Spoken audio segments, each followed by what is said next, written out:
नमस्कार मित्रांनो, स्वागत आहे आपलं आमच्या चॅनेलवर। आज आपण ज्ञानेश्वरीचा दुसऱ्या अध्यायातील 33वी ओवी समजून घेणार आहोत।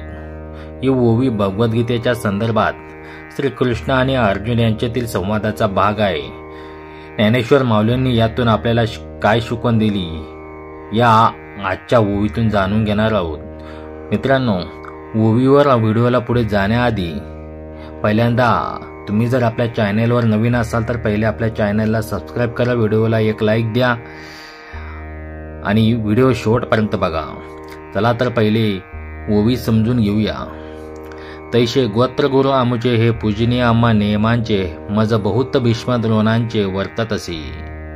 ही ओवी भगवद्गीतेच्या दुसऱ्या अध्यायातील संदर्भाशी निगडीत आहे, जिथे अर्जुन युद्धभूमीवर आपल्या गुरूंना, नातेवाईकांना आणि आदरणीय व्यक्तींना सामोरे जाण्याच्या द्विधा मनस्थितीत आहे। तो श्रीकृष्णाला म्हणतो, माझे गोत्रगुरु जे मला पूजनीय आहेत त्यांच्यापासून मी धर्म आणि नियम शिकलो, त्यांच्याविरुद्ध मी कसं लढू? भीष्म आणि द्रोण यांच्यासारख्या थोर व्यक्तींशी युद्ध करणं मला असह्य वाटते। ज्ञानेश्वर माऊलींनी या ओवीत अर्जुनाच्या मनातील संघर्ष अतिशय सुंदरपणे मांडतात। अर्जुनाचं मन भावनांनी आणि कर्तव्याच्या ओझाने दबलेलं आहे। त्याला वाटते की आपल्या गुरूंविरुद्ध लढणं म्हणजे धर्माचा भंग करणं, आणि पण माऊली आपल्याला एक गहन प्रश्न विचारतात, कर्तव्य आणि भावना यांच्यातील संघर्षात आपण काय निवडावं? या ओवीतून माऊली आपल्याला सांगतात की अर्जुनाच्या मनात जो संघर्ष आहे तो प्रत्येकाच्या आयुष्यात येतो। आपण हे अनेकदा ऐकतो, अशा परिस्थितीत सापडतो जिथे कर्तव्य आणि भावना यांच्यात ताळमेळ घालणं कठीण होतं। आपल्या जवळच्या व्यक्तीला सत्य सांगावं की त्याच्या भावना दुखू नयेत म्हणून गप्प राहावं।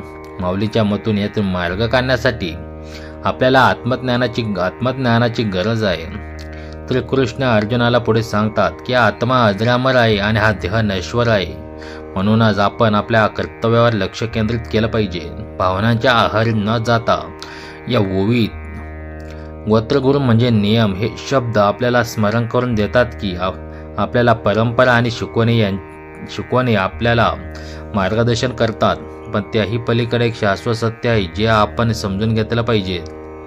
भीष्म आणि द्रोण यांच्याबद्दल अर्जुनाचं प्रेम आणि आदर हा नैसर्गिक आहे,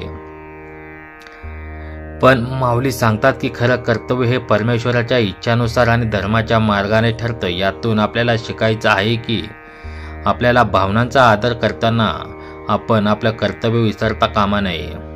आजच्या काळात ही शिकवण खूप महत्त्वाची आहे। आपल्याला आयुष्यात अनेकदा असे प्रसंग येतात जिथे आपल्याला कठीण निर्णय घ्यावे लागतात। नोकरीत बॉसचे मतभेद झाले की सत्य बोलावे की गप्प राहावं? कुटुंबात एखाद्या व्यक्तीला समजावं की त्यांच्या चुकीकडे दुर्लक्ष करावं? ज्ञानेश्वरी आपल्याला सांगते की अशा वेळी आपण आपल्या अंतर्मनात डोकावला पाहिजे। श्रीकृष्णांनी अर्जुनाला सांगितल्याप्रमाणे आपण आपल्या कर्तव्याला प्राधान्य द्यायला हवं, पण ते करताना प्रेम आणि करुणा विसरता कामा नये।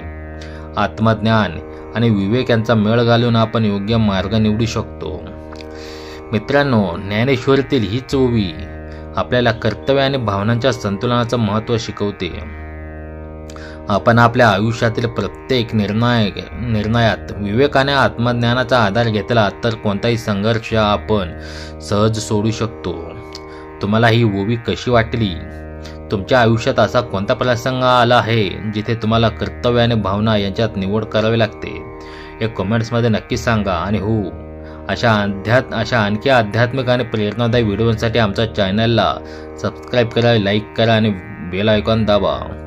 धन्यवाद आणि पुन्हा भेटूया एका नवीन विषयासह। तोपर्यंत नमस्कार।